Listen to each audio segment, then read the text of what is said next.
Welcome, everyone. We did it, guys. Well, quite almost there. We got about 8 days left of the year. And on this show, we're going to be recapping this crazy 2022 year in Bitcoin, a little bit of crypto with some amazing guests that I'll be bringing out shortly. And yeah, just reflecting on just what has just been a whirlwind year in Bitcoin, our predictions for the future, and maybe some controversial takes among some participants. So we have 3 guests total, including four guests total, including myself. I'll bring in 2 of them right now. We got one that is coming, but is stuck in a snowstorm, as is life up here in Canada. All right, we got Ayelen and we got Adam. Quick introductions for those who do not know who you are, starting with Ayelen. Hi, everyone. Yeah, my name is Ayelen. If it helps, it's like violin with no V. So I had to get creative over the years just to get people to say my name. Based in Vancouver, Canada, I run a newsletter and a podcast called The Misfit. It all started totally by accident with the newsletter and just trying to figure out, people's journey into financial freedom and trying to explore how Bitcoin fit into that and maybe not, and exploring why it doesn't fit in there. Kept it pretty general for the masses, and then thought I should really dive into Bitcoin, which is when I started the podcast about like a month and a half or 2 months ago, where I'll be interviewing really awesome Bitcoin, storytellers, builders, creatives, you name it. So that's a little bit about me. Awesome. Adam? Nice. Yeah, what's up? I'm Adam O'Brien. I'm the founder and CEO at Bitcoin Wealth. We make Bitcoin accessible via ATMs and online and in our Bitcoin stores. Just pretty passionate about making Bitcoin usable. So I've been doing this since actually this coming up year, 2023, will be my 10th year in the space. So that's kind of crazy to say. I'm no longer the young guy in the game. I've got all the bumps and bruises to prove it, and yeah, looking forward to a good show. I hear downloading TikTok takes 2 years off your life. So, dude, it's like 20. It's like 20 years off your life. Yeah.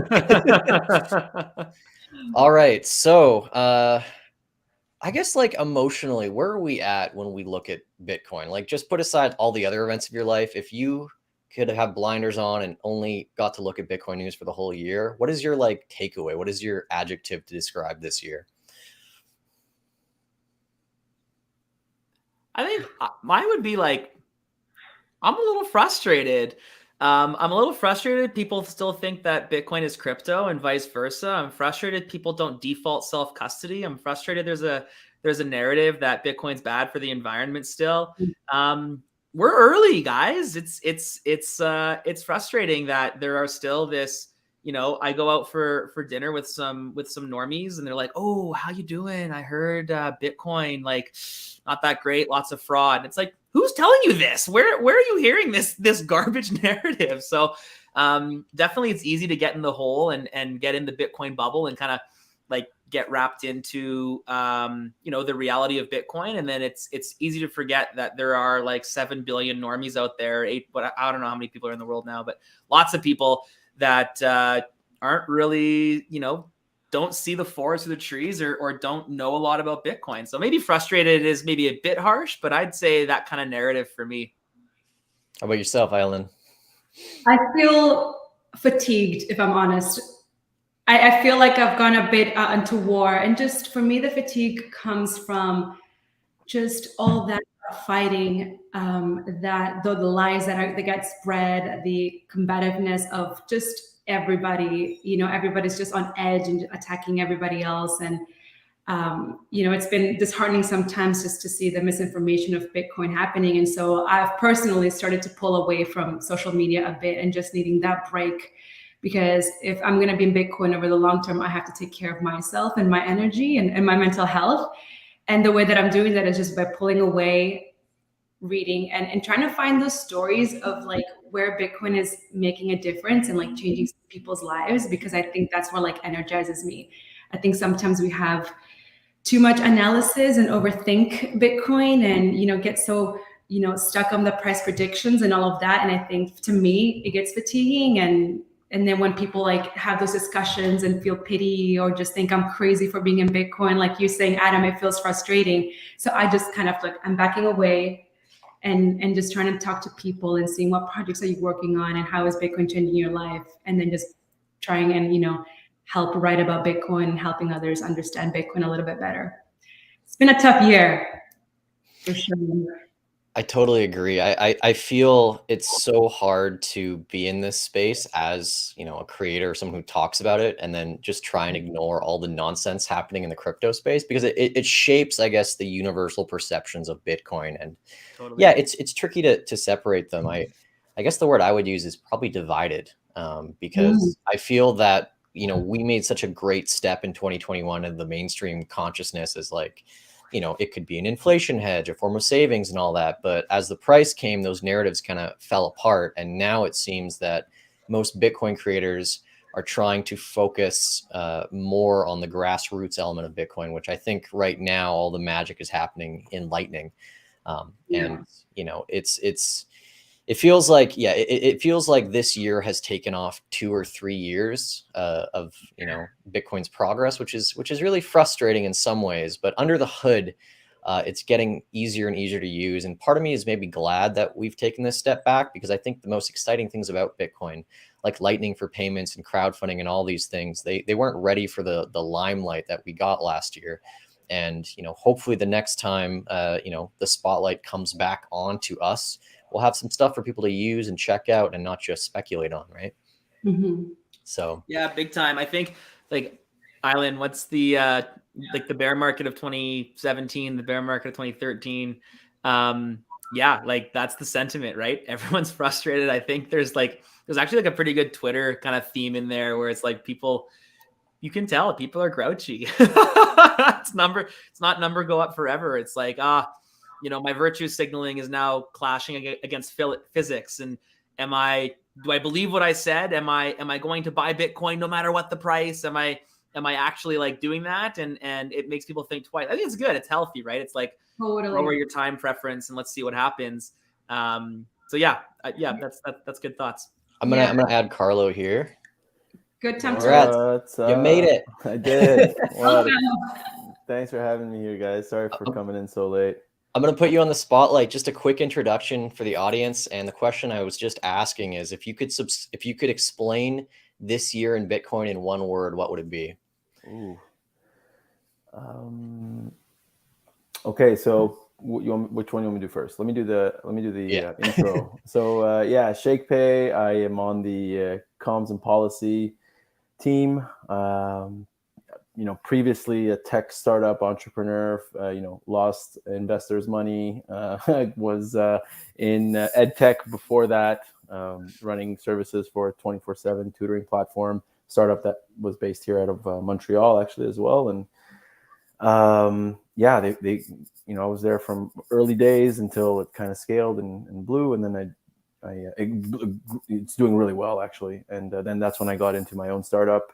Before that, I was in hospitality and I had some businesses in like services, bed and breakfast, a restaurant, a bar, and all that stuff. So that's kind of like backwards tracking my career pathway. And I got into Shakepay now. It's a year and a half, 2 years. And yeah, I was like kind of at a crossroads couple of years back, and I decided I was either gonna like start a Bitcoin focused company or work at one, and the opportunity at Shakepay came right around that time when I was kind of like drawing my line in the sand, and yeah, I've been with the company ever since. And the policy team, our main focus is really to how do we start getting in the rooms and shaping outcomes on the political in the political sphere.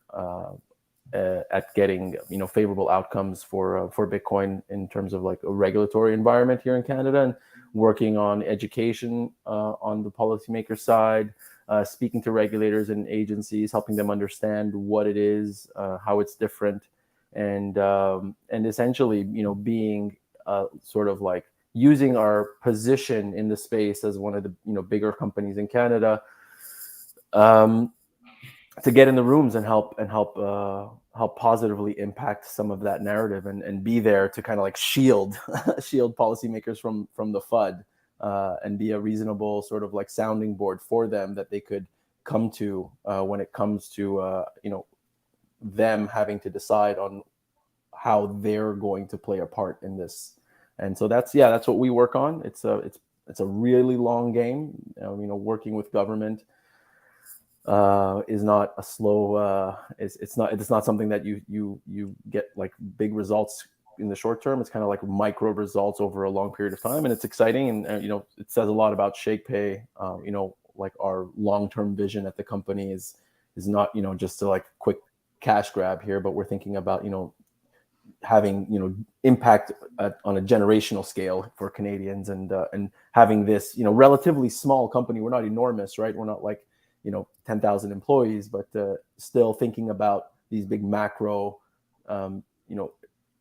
sort of like events that we want to be a part of and help shape for the rest of Canada. So all right, what would you say, being in the front row seat of all this stuff, mm-hmm. what has been your word to describe this year in Bitcoin? How do you feel? What's your word to describe it? I mean, how I feel is excitement, because I'm like, it's funny because, we're kind of in it, right? And it's hard to see the forest through the trees.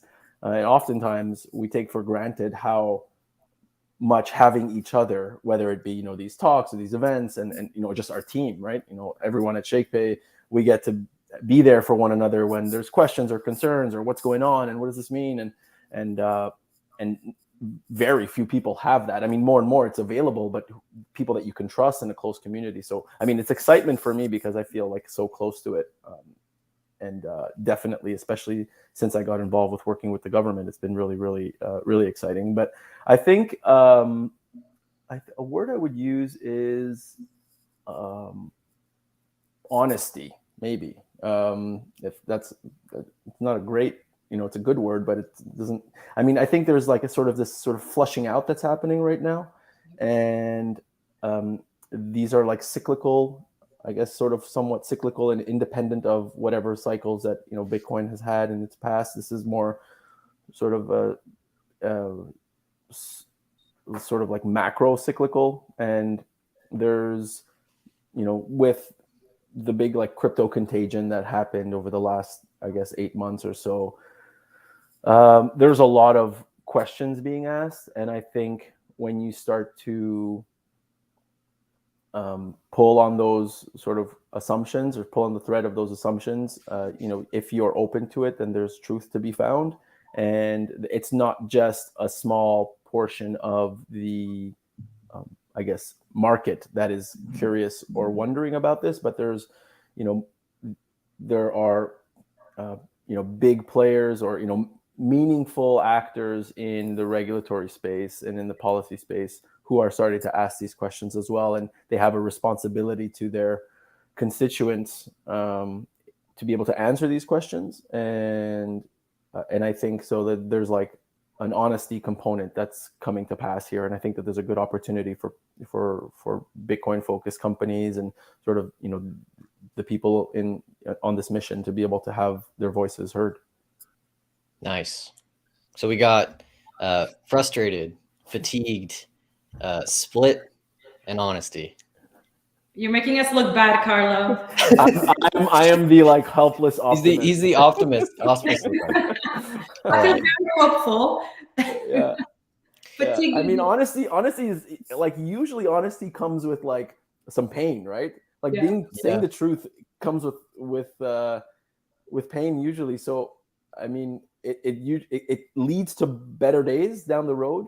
But I think like this moment of honesty is painful in the moment, and I think it's just a different way of looking at it. All right, so I guess you would call the last 2 months like a little bit eventful for crypto, Bitcoin. Some stuff going on there, some attention in some sense.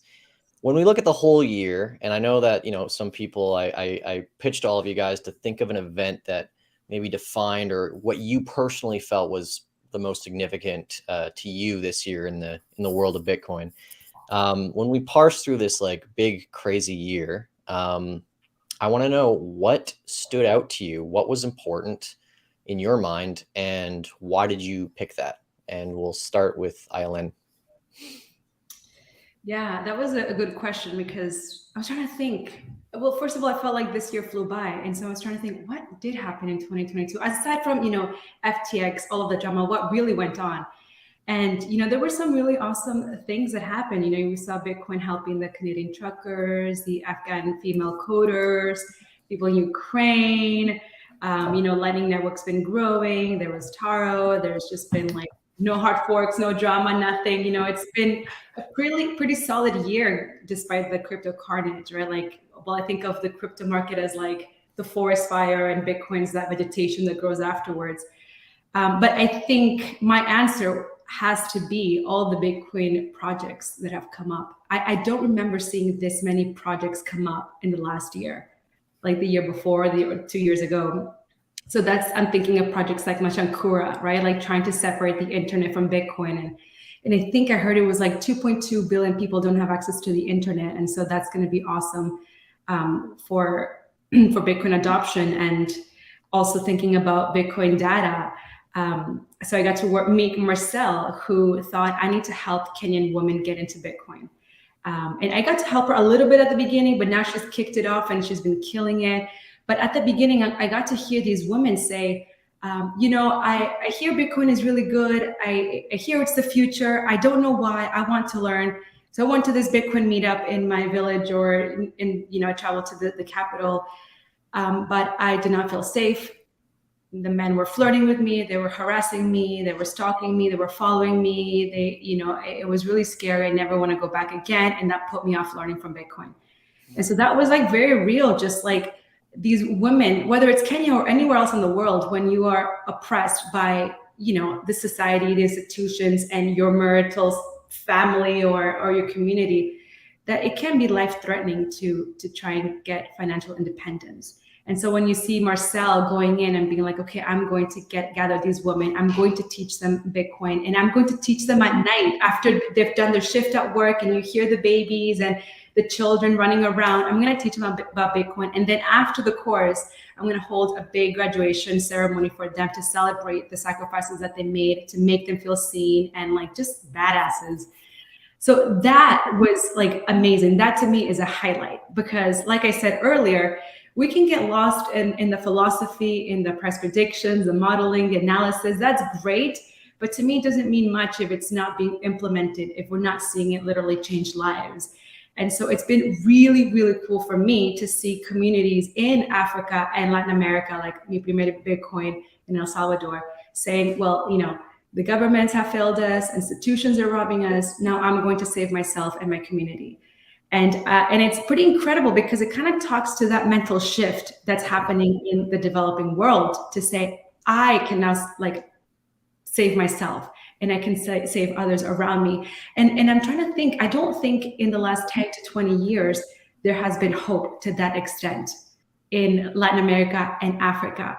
And so it's little things like that, those little community projects that are just like empowering, people and bringing in so much hope. And that's just going to scale so much until like you see an explosion in Bitcoin adoption. And so that to me has got to be the highlight of 2022. People in the developing world who have been oppressed for too long, just feeling inspired and feeling empowered to change the course of their life in their countries, their nations. It's beautiful, and it's beautiful for us to see because it's history in the making. And I don't think that a lot of people will get to say, I was there watching as the communities and, Africa, Latin America, Asia just flipped the world upside down. So I try and find those community projects and focus on that. And then everything else is just noise. I love it. Yeah, that was a big highlight for me too. I mean, Adam and I got to travel to Guatemala and see one of these circular Bitcoin economies, but it's a tool really for them. It's nothing to do with, inflation protection. It's just the basics of having self-sovereignty over, your monetary energy, and just a fantastic tool for transactions that those countries have been kind of locked out of, programs like MasterCard and Visa and all that. So it's awesome to see it work. No permission. It just takes root. Yeah. Go ahead. No, I was just going to say that for me, like these stories, and like these efforts, the fact that this is happening, like this is where I'm hopeful, and I think, as you know, the Bitcoin community needs to put more emphasis on bringing this side of the Bitcoin story to the forefront of what it is. Like, it's very simplistic in nature, this rudimentary like tool that can do this, because there's too much emphasis on the asset, right? The coin itself and the monetary sort of, you know, energy that comes with like the Bitcoin asset that sort of like transact on the Bitcoin network, and like the fact that, sorry, the property, not the protocol, right? We need more emphasis on the protocol. Yeah, and you know, we're jumping ahead, but that's like a little bit of, you know, what I wanted to sort of shine light on, what I'm hopeful of in 2023, that there's going to be more of this, like tied into, you know, dollar milkshake theory. You know, maybe it's 4 countries right now that are hyperinflating, but you know, Canada is immigrating a bunch of people. It's not going to be just 4 countries potentially that have to send 4 countries that are going to need Canadians to send money back home to, right? Maybe there's going to be, that list is going to be 15 or 20. And then all of a sudden remittances for, you know, 20% of the population is a real thing. And the Canadian government, who's very open and sort of like progressive around immigration policy, might start to want to think about the tools that Canadians can use to help their families back home, you know, be able to store and, you know, receive wealth, receive money. And so I'm like, I think that there's no bigger work to do than focusing on the protocol, like you put it there, Adam. I think that, like, there's, you know, we too often become like, are not even able to get the conversation started in these meaningful sort of dialogues with, you know, regulators, because of how we're perceived. We're, you know, I'm like being simplistic here, but how we're perceived as just like people trading to try and make money. And, you know, there's like YOLOing going on. And then there's, you know, whales that are manipulating the market. And really all it is this like sort of privileged group of people that are trying to make money or trying to catch, like, you know, a wave of hype on something. So how do we disassociate ourselves from that? And it's the stories like you just highlighted that'll bring us there. Yeah, I think even I've always been saying this, I think even to Julian, like there's just the space is too numbers focused, too analytical. You know, we're excluding people like me that don't think in that way, that we want to hear the stories, we want to be romanticized and sold on something. And it's the stories that inspire that action. You know, it's, for me, it's not looking at a graph. I'm like, this is so boring. I do not care. And you think about also, you know, single moms, nurses, teachers, like, you know, a lot of the population that doesn't have the time to dive deep into these conversations. We think they do, you know, because we've all gone down that rabbit hole and been inspired and be like, oh my God, I'm going to spend 4 hours on this podcast. But that's luxury that we have, other people do not have. And so how do you talk about the best, biggest invention in the world, Bitcoin, in a really concise, impactful way? And I think, you know, what has carried us to here have been the technical people in terms of developers, economists, historians. Now we need to just, you know, package it better and find that story, that, you know, foundation that connects all humanity, and then, you know, share that with people, you know, because that's when I go out to dinner. They ask me, well, why into Bitcoin? I'm like, oh, because to me, it's a human rights tool. And they're like, they laugh, they roll their eyes. I'm like, well, let me tell you how it's helping people in, you know, this particular community in El Salvador or Africa. And then they're just like, whoa, I've never thought about it that way. Oh, wow. Do you have like any article that I can read?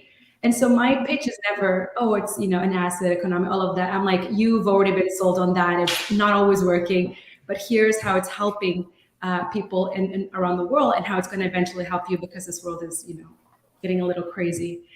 So I for my, you know, my job now, I see it as like, find those really cool stories and just talk about the stories, talk about the heart. We need a bit more of that in Bitcoin. Nice. Adam, how about yourself? What was the biggest event for you this year? Yeah, probably So I think a big event was obviously like early on the truckers, having access to money after losing access to their legal tender. I think that was a huge deal.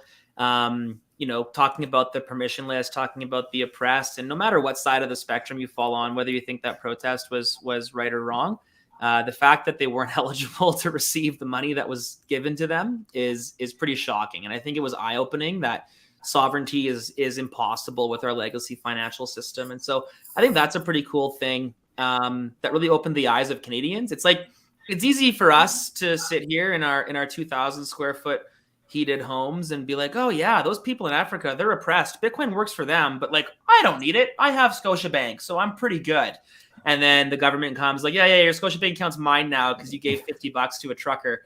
That's shocking. And people have laughed me out of rooms saying like, oh, Canadians don't need Bitcoin. There's no problem with our financial system. We're good. And then you triple the money supply and start blocking accounts for unknown reasons. And like, I've literally had like dozens of people phoning me, texting me, being like, holy crap, you called this 5 years ago. I can't believe this is happening. The value prop of self custody of Bitcoin is so crucial. So as an event, I think that's cool. One thing I think though, like as a feeling quickly, is I've never seen in the 10 years I've been doing this, the rate of like going from no coiner to Bitcoin only is shocking. Newcomers to the space understand the value prop, and they're able to sift through the noise and sift through the mud, go from like number go up technology to degen, scam coin casino to I want my wealth stored in Bitcoin. And that's super cool. There's a community that kind of is existing to give people that shot at sovereignty. Awesome. Carlo, how about yourself? You've been on the front row of some interesting stuff politically, hey? Yeah. So I forgot which question are we answering right now? Sorry. I guess when you look back at this year in Bitcoin, if you could single out one event that you think is going to define this year for you, what would it be? I mean, the easy answer is like the crypto contagion thing, right? Like, how many exchanges or platforms collapsed? Like, what dollar figure? I mean, that's the headline news, right? That's what I think. You look back at 2022, it's going to be on everybody's top 3 list of things for sure. I mean, between Voyager and Celsius and now FTX, and I think so. One thing that I like to highlight, and not because prices means much, but it still means a lot. And the fact that it's holding through all this quite stable, I think that's a pretty impressive thing. And looking back, 5 years from now, and you would look at the Bitcoin price chart after all this chaos, I think it says a lot about where sort of the hodler is the sort of the buyer of last resort here, and how strong that network actually is. It's very poorly understood, I think, from people outside of Bitcoin, how much the network itself is the sort of like the heartbeat of Bitcoin. And but I also look back at, so less so in Canada. There's some delegations around the digitalization of money and the direction that we're headed in. I think these conversations started, and it's not super public, but there are agencies and regulators, between the Department of Finance and the Bank of Canada and others in between. There is discussion on what are we going to do with this industry, because it's clearly not going away. And so that's happening. And I think even more so in the United States, with, there was Cynthia Lummis had put out an act that, got sort of discarded in favor of another act called the DCC. Is it the DCCPA? Just make sure I get that right. Yeah, I think that was like the one that Sam Bankman-Fried was pushing for too. Correct. Yeah. This was like Boozman and Stabenow, these two Congress people in the U.S. So this is the Digital Commodities Consumer Protections Act, right? And essentially, this is basically giving the CFTC authority to regulate commodity, spot market and commodity, and that doesn't exist for anything. Like, you don't regulate, like, you know, the corn or cows, right? You just don't do that in the same way. And this would essentially give federal agencies, you know, the ability to know who's trading commodities and be able to, like, shut it down or stop it. And commodities are not typically treated in this way. And so I think and I'm not an expert in US policy, but I would say that there is a lot of momentum happening. And I think 2022 a highlight for me is the momentum that's happening, you know, especially in the US, but also here in Canada, where policymakers and regulators are trying to get a handle on this. And there is going to be, this is a little bit like the FTX thing seems, you know, optically, it seems a little bit like a red herring to try and, like, force through maybe some regulation that would otherwise not be favorable or not be accepted by, you know, as many people in a sort of split house. But because there's, you know, all this, you know, shit flying in the sky, then everyone is, you know, going to be like, oh yeah, like consumer protection, you know, mitigate fraud, mitigate risk. Let's you know, clamp down on this. And so I feel like there's 2022 was this opportunity for regulators to try and, like, get organized, and the Sam Bankman-Fried sponsored act is the front runner right now in the US and the one that's being debated. So I don't know. I don't think it would pass because I think it has a lot of sort of, like, of First Amendment issues within it. But otherwise, there's a lot that's happening on the political sphere that 2022 kind of set the table for. In that way, like, the FTX thing is going to save a lot of people. Like, if that passes, anyone that has coins outside of their own custody is going to have issues. And so FTX bringing to the forefront that you can and should self-custody Bitcoin, it's good. I mean, the opportunity for, like, a Cobra effect style reaction to FTX is significant. And I totally agree, Carlo. It's like, could be catastrophic to you if, like, you as a society, if we don't have our coins in our own hands, and the government decides that for your protection, we need to do something, right? For your protection, we need to take all your gold. For your protection, we're going to take all your guns. For your protection, we're going to freeze your bank account and give you a digital currency that expires in 12 months, all in the name of safety.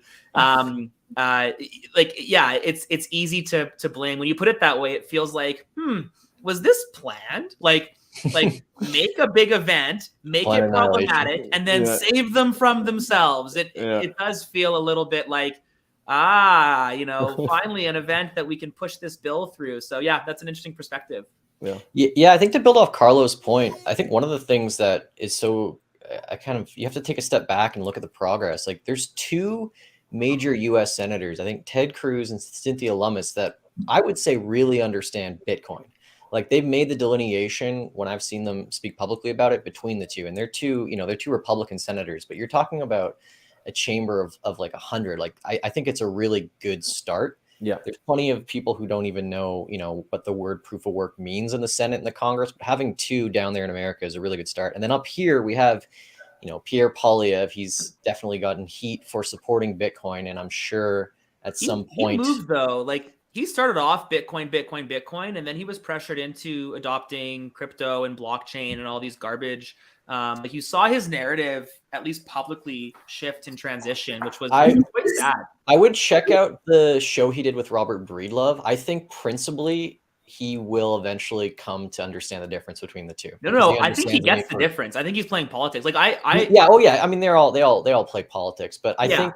I guess my main point is, like, it's pretty interesting that we've come so quickly from we don't know what Bitcoin is. We need to get people here to just explain 101 to congressmen and women, to now in Canada and the US you have major voices who are, like, very high up in government ranks that can speak fairly eloquently about it, and that's only going to grow. It's not going to get worse. Yeah. So Yeah. for me, what I would say was the biggest event of this year was something that just happened recently. But as I have gone down the rabbit hole of learning and understanding mining and seeing how that industry plays out, and how energy mix goes into it, there was a headline about a week ago, I think, and it was the Tokyo Power Company, which I think is the biggest energy provider in Japan, or one of them, is now doing a Bitcoin mining project. And earlier this year, I think Shell or Exxon was looking at it too. And just diving into it and really understanding Bitcoin mining a little bit more, it seems that the direction that Bitcoin mining is going to head to in the future is essentially power companies are going to be doing all of it, because they can just use their own power to do this. And so what that essentially means in some sense is that you're going to have state level actors that are going to be going into mining. And, there's a couple ways to look at that. It could be a good thing, to have that support of countries to protect the Bitcoin network, or you can look at it as a bad thing where, they might try and co-opt it. But I for sure see in North America, we're going to be the last one to start, really integrating that hashing power. And you're going to see places like Japan, Kazakhstan, and countries all over the world with their power companies get on board and become essentially defenders of the Bitcoin network. And there's going to be a lot of imperative by accident. Yeah, exactly. Like they're not even going to be trying to there, do that. It's just going to happen. That's the coolest Yeah, part. exactly. It's just naturally. It's like the unit economics of it are going to. The energy company is going to take advantage of, being able to get the cheapest energy. They're going to be miners of Bitcoin. They'll be hosting facilities, and then from there, they're going to have a lot of push on their local, state, and federal governments to enact good legislation for Bitcoin, primarily and hopefully in the way of using it as a currency, not just an asset. Because I think that's one of the hardest things hampering Bitcoin right now, is that, in a lot of places, it just doesn't really make sense as a business to accept it because of all the hassle. I think once that roadblock gets removed, and I think power companies are going to play a big part in that, and we start looking at it like a currency, and we can build, stable coins on Lightning and all this stuff, it's going to open up a whole panacea of actually having this thing compete with traditional finance. And it's going to be a way to roadblock some of the CBDCs coming down the pipeline by actually making the Bitcoin network and protocol useful on a monetary peer-to-peer basis. It's interesting you say that, because I like, and this, I've had an awesome discussion about, like, I would push back that Bitcoin needs to be a currency. But what you said after that, the Bitcoin protocol opens up the ability to have a currency on it. And I think that's a pretty key difference, right? We talk about, like you said, Carlo, the protocol, not the, what was the other P word? I want to say asset, but it was, not no, you didn't say product. Did you say the property? Property. Yeah. The protocol, not the property. And that's like a key distinction. Word, that's like, I think that's the only thing Bitcoin got wrong. And the only thing that Ethereum got right was that they called the token and the network something different. And that's like, so some people say F, or I know one person that says F, most people say E, and versus like the Ethereum network, right? Yeah. It's Bitcoin, big B, little b, and that's confusing in everything. Yeah, but we're changing that, right? Because we're saving in Bitcoin, but we're spending in Sats. Boom.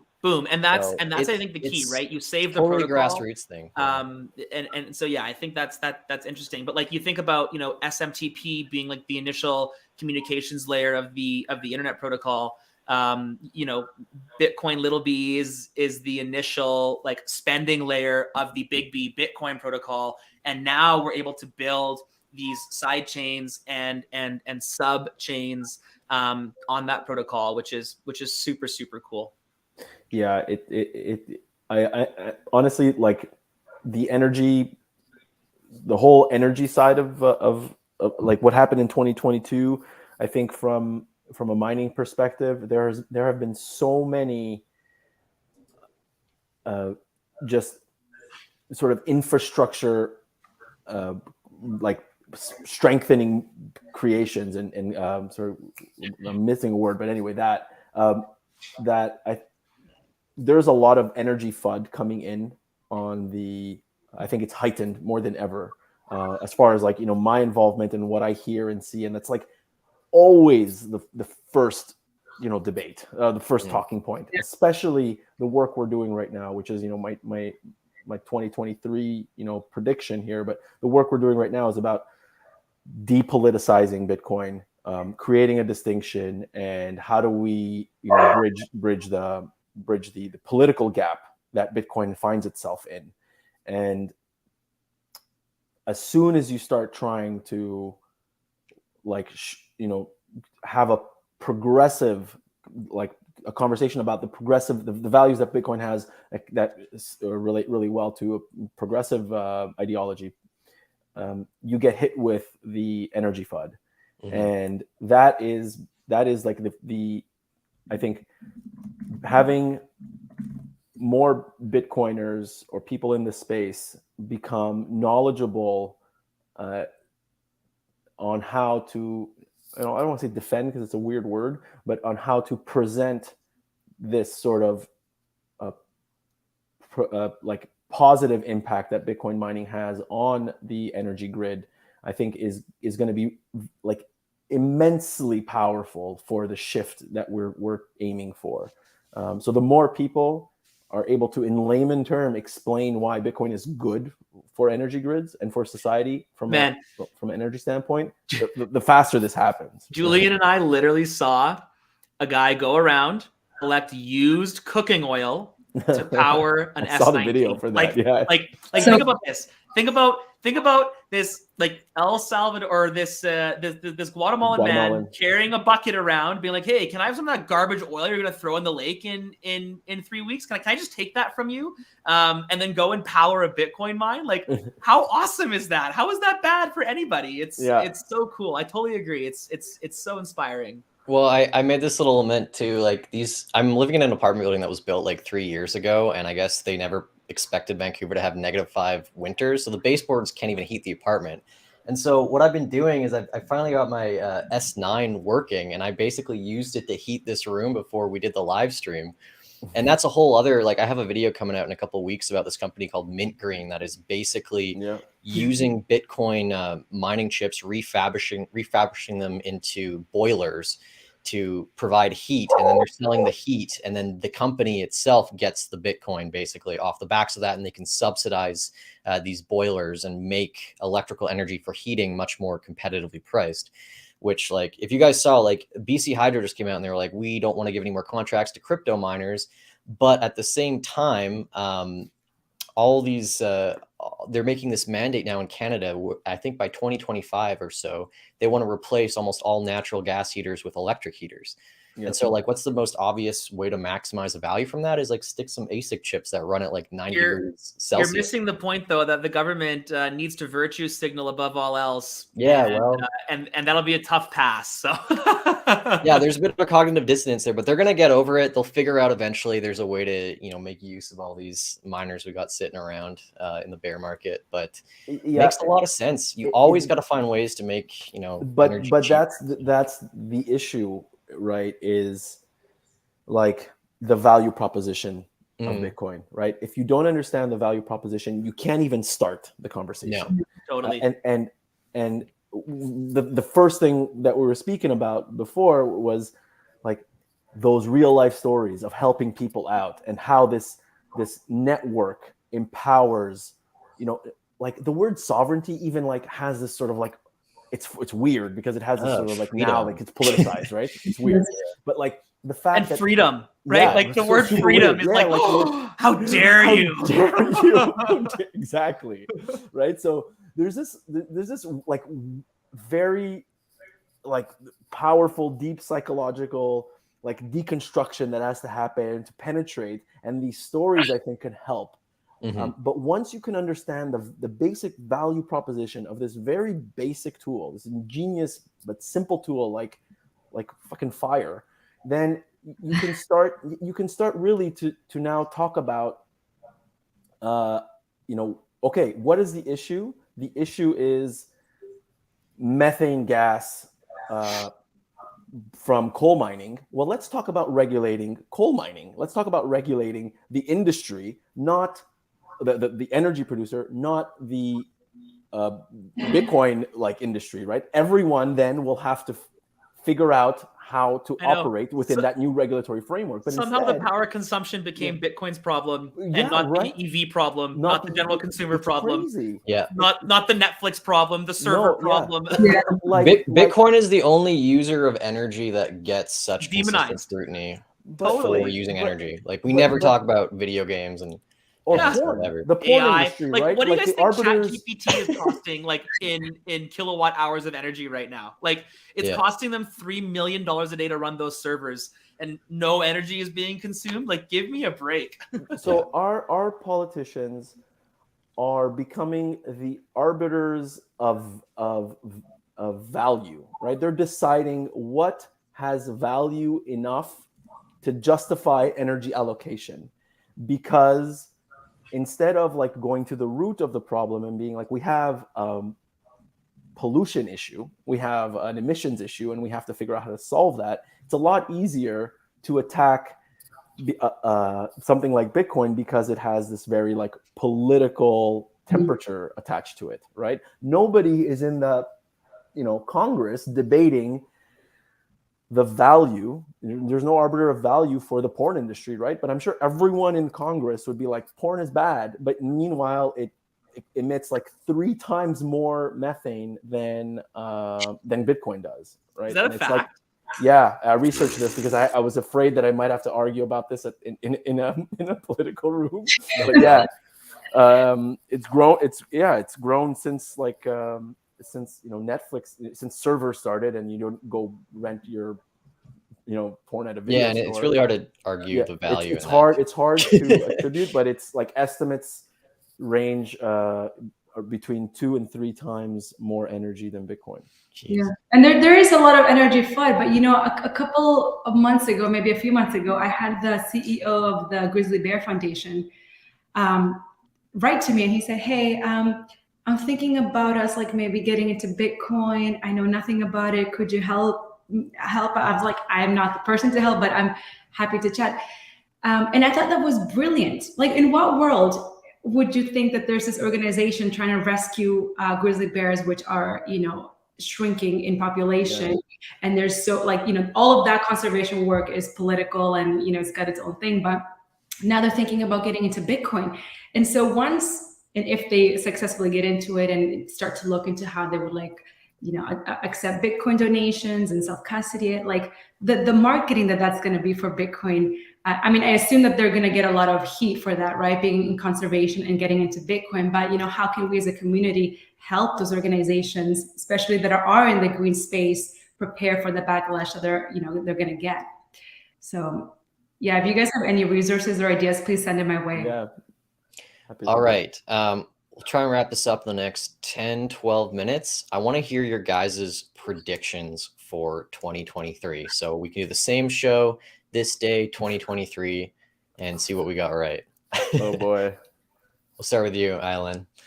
I have no predictions. I thought about that, and I was like, you know what? Oh, whatever. Come on. Happen. But what I would like to see is I would like to see a lot more thought leadership come out of the developing world, because I think that in a lot of the conferences that have been taking place in the space, it's usually the same speakers doing the same talks. And I think for me, it's getting a bit repetitive. So I want to see, and I do expect to see a lot more voices from Indigenous people, Spanish-speaking people, African people in the space, and kind of just become the leaders of the Bitcoin conversations and narratives next year. That is my hope. I think, sorry, I'll be really quick. I think one of the things that happened was in 2021, the narrative for Bitcoin was like hedge against inflation. So all these macroeconomic speakers, and I have nothing against them, they got a lot of attention, and everybody wanted to have them at conferences because they wanted to, hear Greg Foss's, price prediction, take, 5% of global wealth and all that. And I have nothing against these people, but because of, I guess, the price action, it shaped the types of people that were desired at conferences. And I hope through the bear market that sort of changes, where people are more interested in hearing from builders and, grassroots developers. Mm-hmm. Totally. I think SBF ends the year outside of jail. I don't think he'll make it behind bars for too long. I think he'll have a hefty fine that he won't have to pay, and then off he goes. I think China will ban it at least 3 more times. I think one other country will probably follow suit and ban Bitcoin at least once. So I'm predicting at least 4 bans of Bitcoin that mean absolutely nothing. And I think the builders are going to continue to build. I don't think this bear market's done. I don't think we're going to leave the bear market in 2023. I mean, there's no reason to leave the bear market in 2023. I think that Bitcoin continues to set itself apart from crypto, and the ones that self-custody Bitcoin and Bitcoin only will be the ones that thrive into 2030. Nice. Well Carlo? said. Everything Adam said. No, easy cop out. No. Okay, so because it's one of my North Stars. The Canadian government. And I'm going to be careful with the words here, but I'll say starts making the distinction between Bitcoin and the rest of crypto.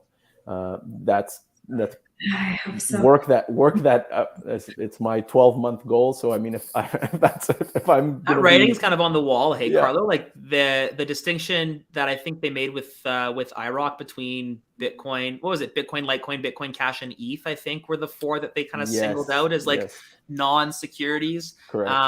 But it's still regulated. They're still regulated as securities, but they're revisiting that distinction. Mm-hmm. And so, our effort, we're deploying our energy towards getting in rooms to help make that distinction. And so I'm going to make the prediction that Canada, hopeful, again, here I come, right? In full circle, the hopeful, the helpless optimist, making Bitcoin become distinct from the rest of crypto from a federal government level. And I think that the bear market keeps on for the rest of this year for sure. And this is the ultimate blessing in disguise that brings more attention to the protocol and benefits of Bitcoin outside of the money, because the technology and the tools that are going to serve people, all the FOMO noise, this is going to be very different from previous years. There's actually technology and infrastructure and enough market adoption that people will be able to see activity separate from price action and investment happening.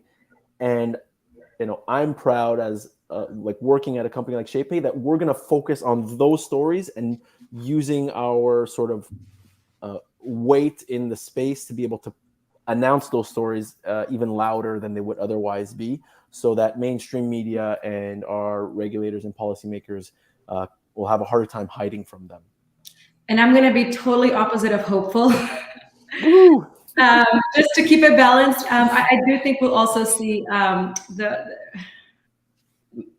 progress, for lack of a better word, with CBDCs.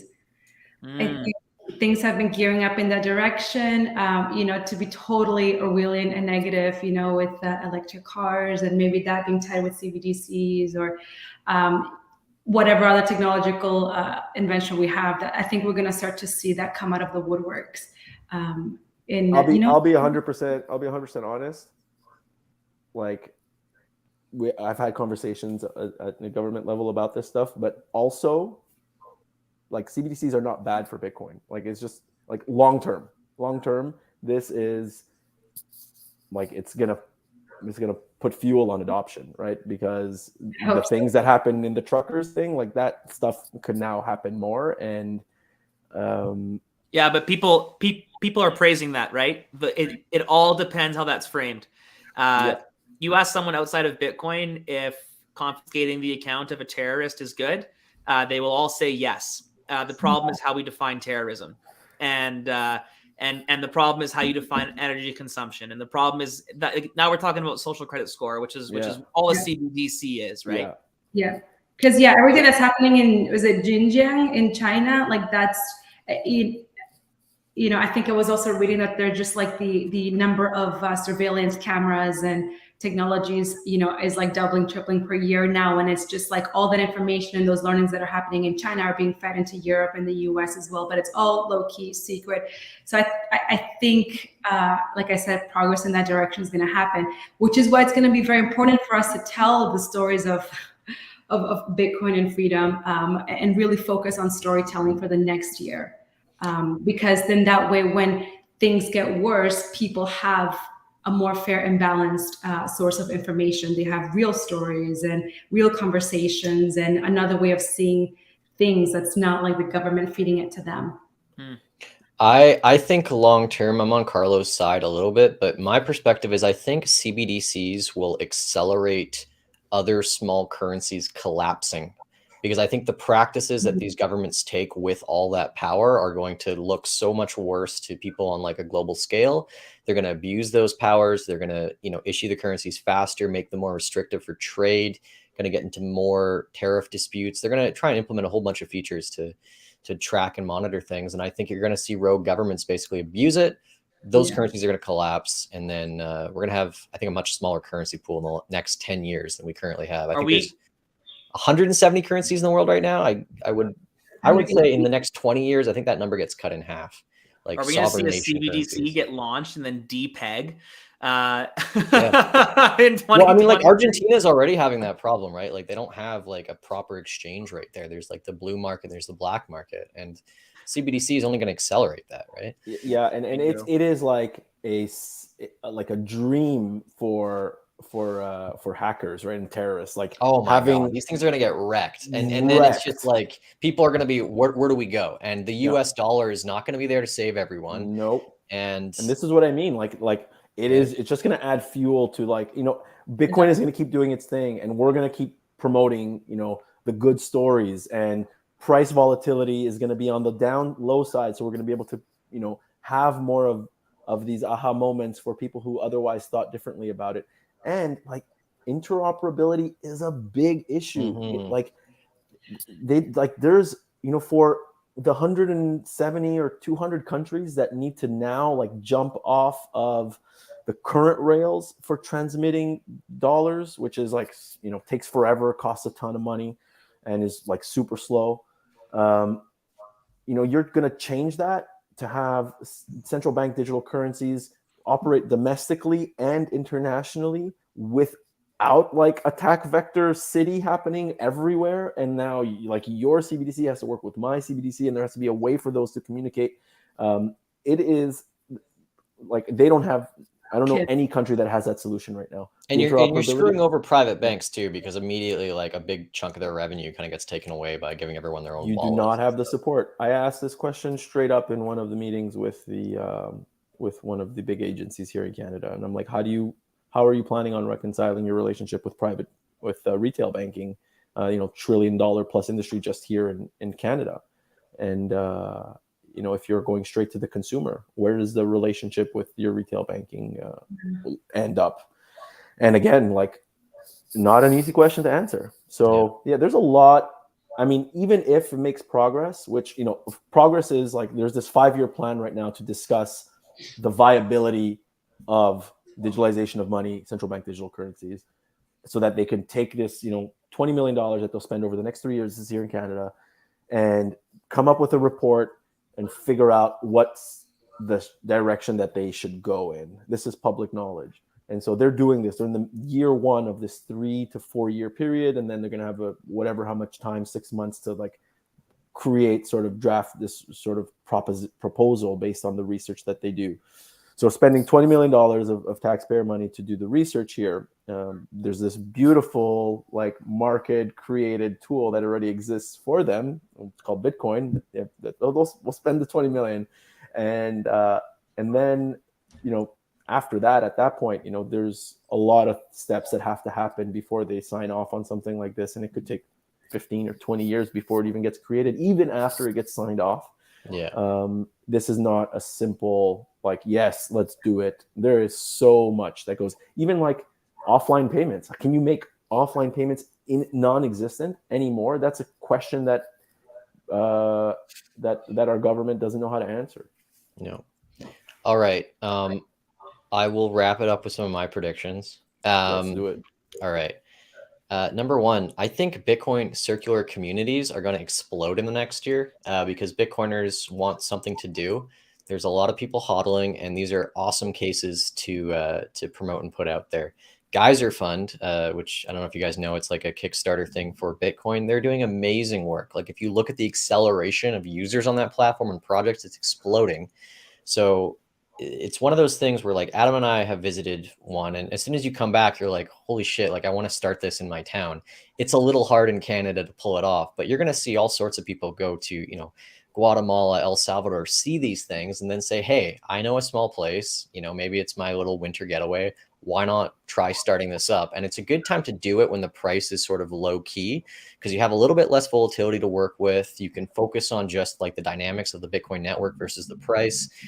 And you know, Bitcoin Lake has basically built their whole circular economy in a bear market, and they're only expanding the amount of retailers accepting it. So I see that just exploding in the next year. I would hope to see twice as many places and countries having their own Bitcoin circular economies. Price prediction. I think we're going to end 2023 higher than we are now. I'll put a number to it and we'll see what happens. But I think we're going to be probably around like 27,000-30,000 US by this time next year, just because it kind of just looks like this year's ending like 2018 did, down at the lows. Everyone's in the dumps. You get 3 months of boringness in you know, January, March, and then everybody gets caught offside when all of a sudden Bitcoin goes up 30% in one day. Probably something going to happen like that next year. That's my prediction. Coinbase, I am so curious to see what happens there because, in my opinion, they have broken so many securities rules by listing like the shittiest of shit coins there. And for the life of me, besides the idea of greed, I can't figure out why they did it this cycle. In 2017, they had every opportunity to add like Cardano, Ripple, and all these things, and they didn't. And they said it was because, you know, they were securities. And all of a sudden this cycle, they're like, yeah, let's just add everything from everywhere, inside trades. So I think the SEC might hold off on finding them, but get them to pretty much delist like everything on their platform. Maybe they won't do anything. That's the SEC's track record so far. They've been pretty useless. But if I was to make a bet, I would say Coinbase is going to have 70% fewer tokens by the end of next year. And then I think Michael Saylor. What does that say about what's happening in the broader market if they do that? Well, there's two reasons to delist. There's like regulatory stuff and then volume. Like these coins have no volume. Like $1,000 a day. Like you shouldn't list that for users, right? What does it say for the broader market? I don't know. I just think like those altcoins would like, where would they trade? That would be such a bullish. You got to move back to one of the majors, right? Like if you're a major holder of something that has like a $200,000 market cap on Coinbase, I mean, you've already lost like 80% of your net worth, but there's no reason for them to cater to people who hold those coins. No, I agree, but it will speak volumes about like, yeah, it speaks volumes about where you're thinking if that happens. Where Binance is doing it. Look at Binance. They're delisting like 6 to 7 pairs a day on there. I get the emails like every day they're taking stuff off there that gets less than like a couple $1,000s a day. It's about time Coinbase does that. I think you're absolutely right that they see the writing on the wall that there's going to be a regulatory hammer come across, at least for these like more speculative assets, and like they don't want to be caught, and they might have like, you know, crawbacks with stuff that they owe because of that, and have to pay. I'm shocked they haven't gotten ahead of it already, but they definitely don't have the capital to fight like every single claim of listing security on there that they have. So I think some deal is going to be struck because I don't think the SEC wants to like destroy Coinbase with litigation fees. Sorry, you had one. You had one. I interrupted you. I think you had one left. I have a couple more, but yeah. Michael Saylor will go on Joe Rogan. Finally, I think it's going to happen. I think Joe Rogan will have another Bitcoin guest on there. I've been waiting for Michael Saylor to get on there. We're going to get a whole new wave of people interested because he's just a good guy. We'll see. I hope it happens. And then I think, and I hope, Square will launch their own hardware wallet because they need to become a bigger player in this space. They have all these things working on the background. Jack Dorsey's giving grants to mining operations. They're building all this stuff in block. They need to just come out with their product. They've had 2 years to kind of work and think on it. I think they're going to have something for this year. And that's going to be a pretty big competitor, in my view, to the Ledgers and the Trezors of the world. And then controversial take, and this isn't really like a prediction, but I hope to God that we stop only using QR codes for payments. It's just like a big hassle down in Not Guatemala. controversial, bro. Phones die, and if you're in the back of like a shaky tuk-tuk, you can't scan a QR code. And we're just better than this. Like, let's get NFC, let's get Bolt cards, so I don't have to use any electric device. I can just tap to pay with Bitcoin. Let's start to get a move on this in 23, because I am so done with QR codes, especially after the pandemic. Like, you know, menus were annoying enough, but like I can't keep doing it with Bitcoin. We gotta grow up here. So yeah, menus now, they're all like that now. yeah. All right, gang. I guess that's it. Thank you so much for coming on. I'll do a quick round if you guys want to plug where people can find your writings and musings and all sorts of stuff. Start with you, Ayelen. Yeah, I'm on Twitter at Ayelen_Osorio. It's going to be hard to spell, but maybe just check out. I'm going to put them in the description, actually, but give the plug. AYELEN _OSORIO. And then you can find my newsletter, The Misfit, at themisfit.substack.com, and then the podcast, The Misfit Fountain, on Spotify or wherever you listen to your podcast. And if you do check out the podcast and the newsletter, I would love to hear you guys' thoughts on it, and seeing how I can improve on the storytelling and humanizing part of Bitcoin. Yeah, and thanks for having me, Julian. It's been a lot of fun. Awesome. Adam? Yo, you can check me out, Adam O'Brien _ on Twitter. Check out the Bitcoin Well. Also, make an account, buy Bitcoin faster and safer than anywhere else. And looking forward to a wicked year end and a good 2023. Thanks, Julian. Awesome. Carlo? Carlo _Campisi on Twitter. And yeah, that's pretty much it. You'll see me on a couple of these once in a while. Shows. I otherwise spend a lot of my time, working, lobbying government, hopefully have some news that we could share and positive outcomes. Of an event at Smith School of Business in Toronto at the beginning of the year. So we have a couple of Bitcoiners working, presenting, Bitcoin only. We're doing a Bitcoin hackathon, and that's going to be recorded, and we'll be able to probably share that. So we'll have an MP there. We have Ben from BTC Sessions. There'll be Brad Mills, Crypto Mags, and Jason Mayer, who's writing the progressive case for Bitcoin, is going to be giving us a talk there too. So it's a very good event happening at the Queen's Smith School of Business in 2 weeks, and hopefully we'll be able to share that. We can share that with everyone, because that, I think, is going to have some good content. Mm-hmm. You're reminding me, I totally forgot my last prediction, but it was Carlo Campisi in a suit and tie in front of the Parliament of Canada by the end of 23. You know what? So yeah, I gotta rip, guys. Thanks so much. Right. We'll catch y'all later. Peace. All right, thanks. Bye, guys. I'll hold you to that prediction, Jules. All right. I'm gonna make sure Awesome, I guys. don't fulfill it. Thanks so much for coming on. Thank you for having Take us. care. All right. Thank you. Bye. Bye. Take care.